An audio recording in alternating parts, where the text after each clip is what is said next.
ಗದ್ದುಗೆ ಗುದ್ದಾಟದ ಅಸಲಿ climax. High command ಬುಲಾವ್ ಬೆನ್ನಲ್ಲೇ ಗದ್ದುಗೆ ಗುದ್ದಾಟದ ಅಸಲಿ ಕ್ಲೈಮ್ಯಾಕ್ಸ್ಗೆ ಮುಹೂರ್ತ ಫಿಕ್ಸ್ ಆಗಿದೆ.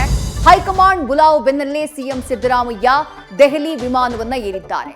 ಆಪ್ತ ಪಡೆಯನ್ನೂ ಸೇರಿಸಿಕೊಂಡಿದ್ದು ತನ್ನ ಪರವಿರುವವರ ಬೆಂಬಲ ಪ್ರದರ್ಶಿಸೋಕೆ ತಂತ್ರ ಹೆಣೆದಿದ್ದಾರೆ.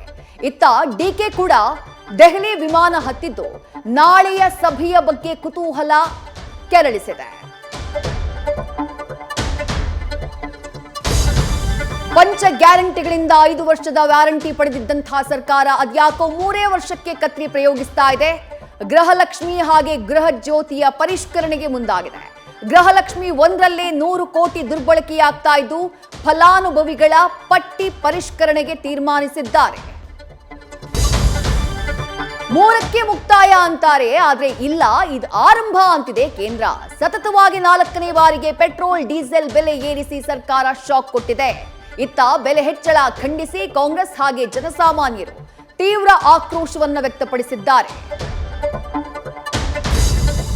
ಹಾವು ಸಾಯ್ತಿಲ್ಲ, ಕೋಲು ಮುರಿಯುತ್ತಿಲ್ಲ, ಯುದ್ಧ ಮುಗಿಯಿತು ಅಂತಿರುವಾಗಲೇ ಊಸರವಳ್ಳಿಯಂತೆ ಟ್ರಂಪ್ ರಾಗ ಬದಲಿಸಿದ್ದಾರೆ. ಆತುರ ಬೇಡ, ಒಪ್ಪಂದ ಆಗೋವರೆಗೂ ಹಾರ್ಮುಜ್ನಲ್ಲಿ ದಿಗ್ಬಂಧನ ಇರಲಿದೆ ಅಂತ ಹೇಳಿ ಮತ್ತೆ ವರಾತ ತೆಗೆದಿದ್ದಾರೆ. ರಕ್ತ ಹಂಚಿಕೊಂಡು ಹುಟ್ಟಿದ ಅಕ್ಕನ ನೆತ್ತರನ್ನೇ ತಮ್ಮ ಹರಿಸಿಬಿಟ್ಟಿದ್ದಾನೆ. ಸಹೋದರಿ ಕೆಲಸ ಮಾಡ್ತಾ ಇದ್ದ ಅಂಗನವಾಡಿಗೆ ನುಗ್ಗಿ ಮಚ್ಚಿನಿಂದ ಕೊಚ್ಚಿ ಕೊಂದಿದ್ದಾನೆ. ಅಕ್ರಮ ಸಂಬಂಧ ಆರೋಪಕ್ಕೆ ಹಾವೇರಿಯಲ್ಲಿ ಸಹೋದರಿಯ ಉಸಿರನ್ನೇ ನಿಲ್ಲಿಸಿಬಿಟ್ಟಿದ್ದಾನೆ.